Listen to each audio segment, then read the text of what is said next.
अपना भारत में ऋषि महर्षि देश के और मन में एक परंपरा दी है कि आप जो भी काम शुरू करा परमात्मा ने याद करने से, यानी परमात्मा में अपना विश्वास है, अपनी याद श्रद्धा विश्वास है कि कोई शक्ति है जो पूरा संसार में चलेगी, मुने भी चलेगी, प्रकृति में भी चलेगी। अब वो कशो है, कहीं है, अनो वर्णन अपना अपना ढंग सब होना चाहिए। ढंग क्यों बदलिया? क्योंकि अपनी वृत्तियां अलग है, अपना विचार अलग है, अपना परिवेश अलग है, अपना रेवालो ढंग, अपना आसपास का लोग, आपकी कहीं जो है कहीं माहौल में गया और कहीं ढंग आपकी दुनिया बढ़िया करते लारे रही ना, आपकी क्या कहीं बातचीत ज्यादा की थी, अपना स्वभाव कोई ज्यादा जो इस सब बात मिले ने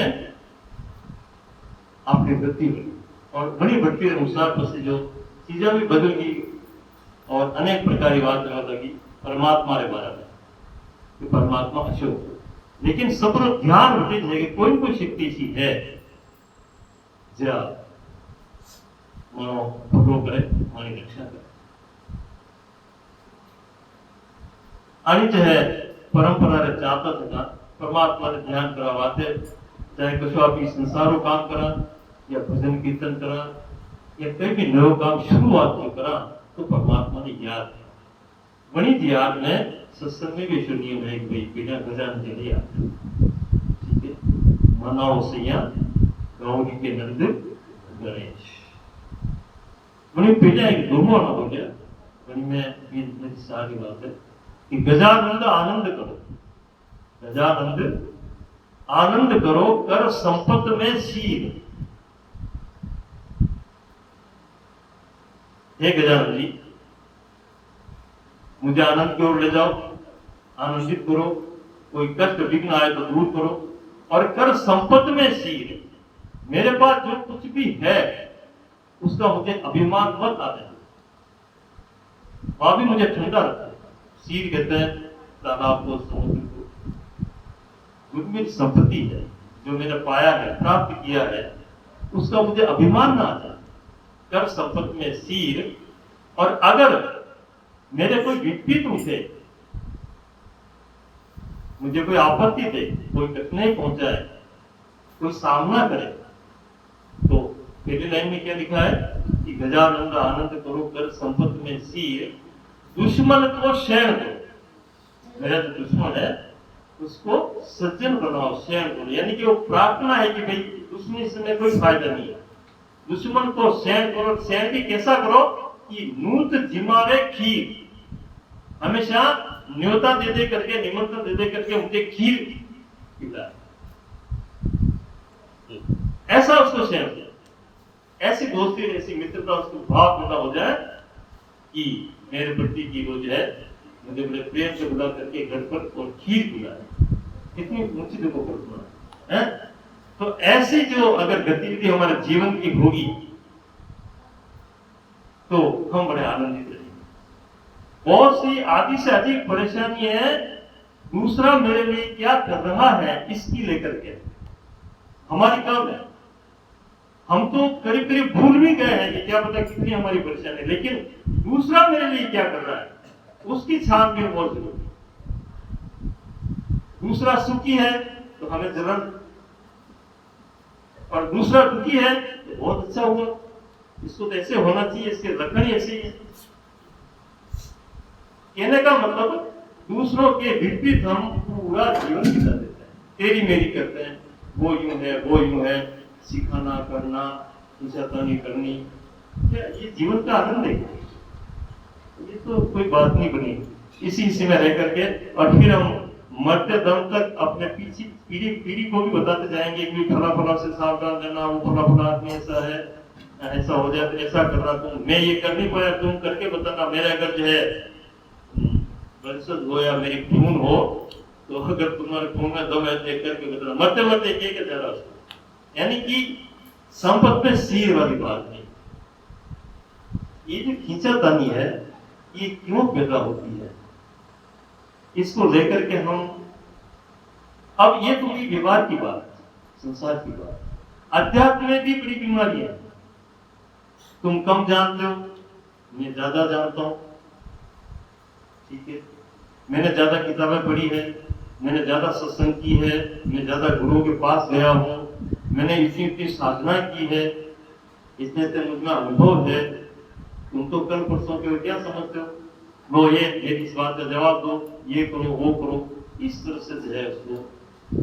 अब बेचारा वो तो चुपचाप ही रहता है, सामने वाला ऐसे जो है वो 5-10 को जो है टेस्ट कर लेते हैं, और टेस्ट करने के बाद भी कुछ नहीं कह पाते हैं, तो उसका अहंकार और बढ़ जाता है कि मैं कुछ हूं, एक छवि बन जाती है, और वो छवि जो है उसको रात दिन दुख देती है। 10 आज माना है, कल 100 मानने चाहिए, 1000 मानने चाहिए, मेरी छवि बढ़नी चाहिए। यानी कि अहंकार अब बढ़ता जा रहा है। अहंकार जितना बढ़ेगा उतना आदमी दुखी होता जाएगा। सुखी होने का एक ही तरीका है कि हमें अहंकार घटता जाए, बढ़े नहीं। जिसका अहंकार बढ़ा है उसने कष्ट पाया है। ये पुराण उठा करके देख लो, आप 18 पुराण, रावण देख लो, कंस देख लो, बड़े बड़े निशाचर देख लो, हिरण्यकश्यप देख लो, जिनका अहंकार बढ़ा है वो टूटे हैं और दुखी हुए हैं, और उनके साथ जो थे उनको भी दुखी किया। अहंकार सबसे बड़ी बीमारी है।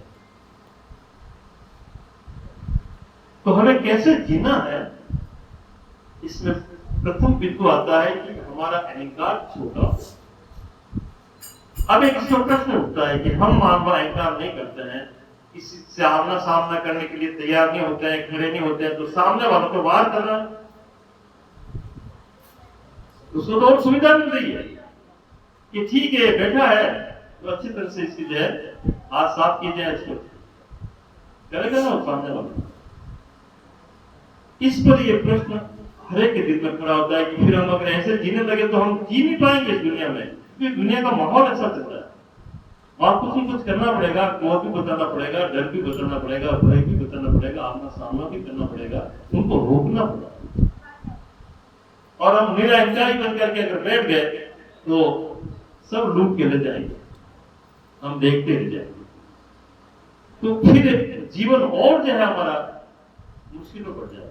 क्या करें हम इसका ऋषियों ने भी जो है उत्तर निकाला है, और उत्तर निकाल करके उन्होंने कहा है कि एक उदाहरण देता हूं मैं आपको।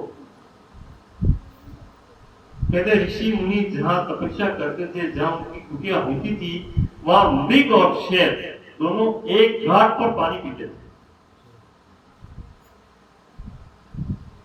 बाकी नहीं पीते थे, बाकी तो एक दूसरे को मारते थे। लेकिन उसका वातावरण ऐसा था कि वहां उनके मन भी बदलते, शेर के मन बदल जाते, वे नहीं रहता, और मृग में भय नहीं रहता, दोनों एक ही जगह पानी पीते। एक किसका वातावरण था? उनमें जो संतोष था, क्षमा भाव था, दया भाव था, उसका जो रेंज चल रहा था, उस रेंज के अंतर्गत उनका मन भी बदल गया। अब मैं थोड़ी गहरी बात कर रहा हूं, व्यवहार से थोड़ा उतर करके साधना की तरफ आ रहा हूं। यदि कुछ दिन आपको मुश्किलें आएगी इस संसार के सामने की, मैं निरहंकारी रहकर के कैसे जीऊं, ऐसी मुश्किलें आएगी, लेकिन अगर आप संयत रहे और उसके प्रति सद्भाव करते रहे, तो वो जो रेंज है अगर आपकी तगड़ी होगी, उस सामने वाले को बदल देगी, और फिर वो मूर्त दिमाओ ठीक, फिर वो आपको नेता देकर के ठीक जीवन के लिए तैयार हो जाए। ऐसी स्थिति आप कर लेते हैं, इसका मतलब आप उससे भी बलवान हैं, वरना लड़ाई का कोई तोड़ नहीं है। जिनकी बढ़कर 7 पीढ़ी तक लड़ते रहो, कोई अंत नहीं है उसका। लेकिन अंत यह है कि आपने अपने पावर से, अपनी मानसिक शक्ति से, अपने भाव से, भाव की तरंगों से उसके व्यक्ति को, मानस को बदल दिया, उसके हृदय को बदल दिया, उसकी वृत्ति को बदल दिया। ये सबसे बड़ा करिश्मा, इतना बड़ा करिश्मा। तब ये कैसे बदले हम, और क्यों बदले? क्योंकि संसार के चारों तरफ जो है दुख ही दुख है। इस दुख से बचने के लिए हमें कोई तो तरीका लगाने पड़ेगा, उसमें हमें मेहनत करनी पड़ेगी, साधना करनी पड़ेगी, अपने आप को बदलना पड़ेगा। अपने आप को बदले बिना आप दूसरे को नहीं बदल सकते। आप जब तक खुले नहीं होंगे दूसरे को छुड़ा नहीं सकते। आप ही बंदे हुए, वो भी बंधा हुआ है, कैसे छुड़ाएंगे? पहले अपने को खुला होना, कोई परिवर्तन करना पड़ेगा, मेहनत करनी पड़ेगी। ये संसार में रोजी रोटी खाना पीना ये मेहनत तो हम सभी जानते ही हैं, लेकिन इससे और गहरी मेहनत है जिसका मैं चाहता हूं कि जो मैंने अनुभव किया है आप लोगों को भी बताऊं। जो जानना चाहता उसको, उसके लिए मैं याद आ रही बात तो बता दूं मैं कि एक साधक की तरह यह व्यक्ति आएगा और 2 दिन उसको दिए जाएंगे, एक तो रात दी जाएगी और 2 दिन। जैसे सोमवार को आया तो मंगलवार की शाम तक बोलेगा।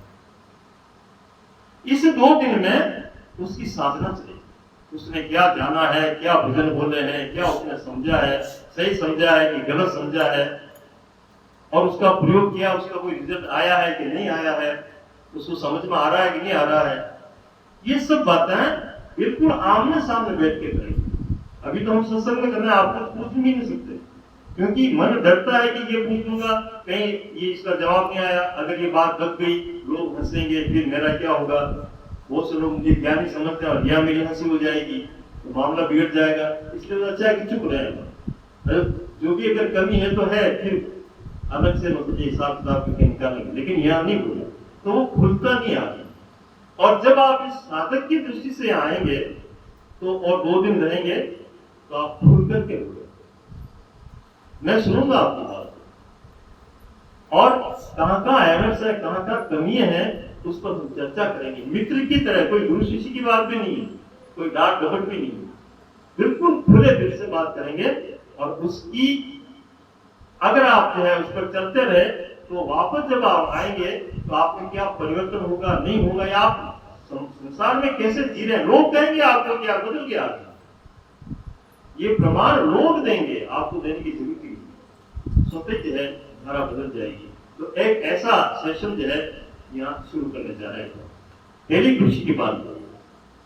ठीक, दूसरा, यहाँ सब साधन व्यवस्था इसीलिए कर दी गई, लाइट बार की व्यवस्था है, आप भक्ति विभाग हैं तो शिव मंदिर भी है, सब कुछ है, और आप तो इससे ज्यादा जानते हैं तो मैं उपलब्ध हूँ, सामने हूँ आपके, तो बातचीत कर सकते। वरना एक आधे अधूरे को लेकर कर हम पूरी जिंदगी निकाल देंगे तो बड़ा वो विष है।